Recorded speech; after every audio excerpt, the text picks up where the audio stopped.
Louise Wateridge, Senior Emergency Officer at UNRWA, joins us live from Amman, Jordan. Louise, thank you so much for being here. We saw some of those really devastating images from Jeremy's piece. I wanted to give you a chance to take a minute to just describe what the humanitarian crisis looks like right now in Gaza after so many weeks of aid being blocked from entering the Strip. I mean, we really are just lost for words at this point. The suffering is intolerable. I speak to my colleagues and my friends every day, and we're living this parallel universe where, outside of the Gaza Strip, life kind of continues at the pace it does. And meanwhile, our friends are starved. They are constantly in fear of their lives. You can hear when you're on calls with them, the sound of the background of gunfire, of tank fire, of strikes coming down. It is just relentless. They are being starved. They are not sleeping. They don't often get more than 2 hours sleep a night because the military operations at the moment are just relentless. They are absolutely relentless. And there's no escape. They're completely trapped. Yesterday in Khan Yunis, there was another forced displacement order affecting tens of thousands of people. Where are they going? There is absolutely nowhere left to go. There is absolutely nowhere safe.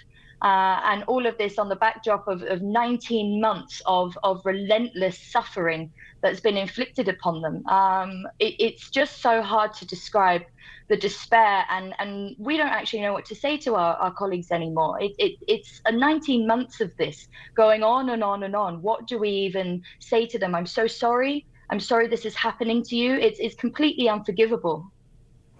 A good reminder that, when you talk about the suffering in Gaza, obviously food is just one of the issues that you're talking about. There's the psychological trauma too. But on that, since we are talking about the 5 trucks of aid that were allowed to finally enter into Gaza, I mean, the Prime Minister is talking about a basic amount of food, he said. Help us understand the gap between what's been allowed in so far versus how much aid is really needed. 11 weeks of total siege of the Gaza Strip. 5 trucks is not enough. It's nowhere near enough. How could it possibly be enough for 2 million people? We understand nutrition supplies are being prioritized. This is because the population is starving. It's been left to starve.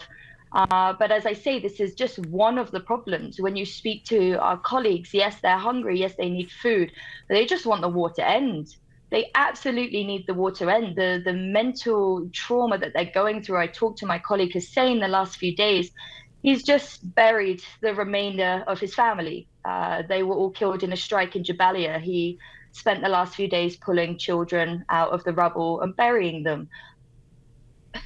They're past wanting food at this point. Of course they're starving, of course they need food, but there's such a bigger picture to this, and that's the war needs to end. The ceasefire needs to happen. And also thinking of these hostages. It's been 19 months, the remaining hostages that are still in the Gaza Strip. Their family do not know about their whereabouts, do not know about their safety. They absolutely have to come home. It's beyond time for action.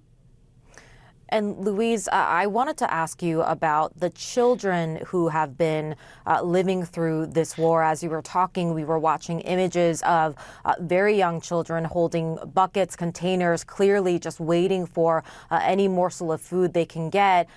19 months of war for a child is 19 months of lost education, of perhaps losing family members, losing your home, of course, of trauma. What does rehabilitation look like for the youngest Gazans? I mean, it has to stop with the bomb stopping. Some of my colleagues, their children, when I was in Gaza, they're 2 years old and they start to flinch. They hear the sound of the strikes as they come in. They hear the sound of the planes, and they already know what that means because they've spent their whole life listening to these awful sounds and anticipating that their death or the death of their family is coming. the war needs to stop. What about their education? What about their future? You know, the United Nations, the UNRWA is on the ground, still providing learning for these children with the bombs falling around them. It's nowhere near enough. How can you possibly think of the future for these children with the bombs still falling while they're being starved? These horrific images coming from Gaza of these children clearly malnourished, clearly haven't had anything they'd need. It's not something that's happened in the last few weeks or months. This is a prolonged starvation. Most of the children in Gaza, they don't know what chocolate is. They don't know what nutrients is. They don't know what apples, bananas, you know, fruits are. They've been living off flour and food from tin cans. It's just disgraceful. When I was in Gaza, you see 2-year-old, 3-year-olds dragging water canisters that are bigger than them, just trying to have water for themselves and their families. That is their routine. Rather than going to school, rather than having backpacks, they're walking through the streets dragging water. It's horrendous. You really are describing unimaginable trauma for these kids. Louise Wateridge, thank you so much for joining us. Time for a short break. When we come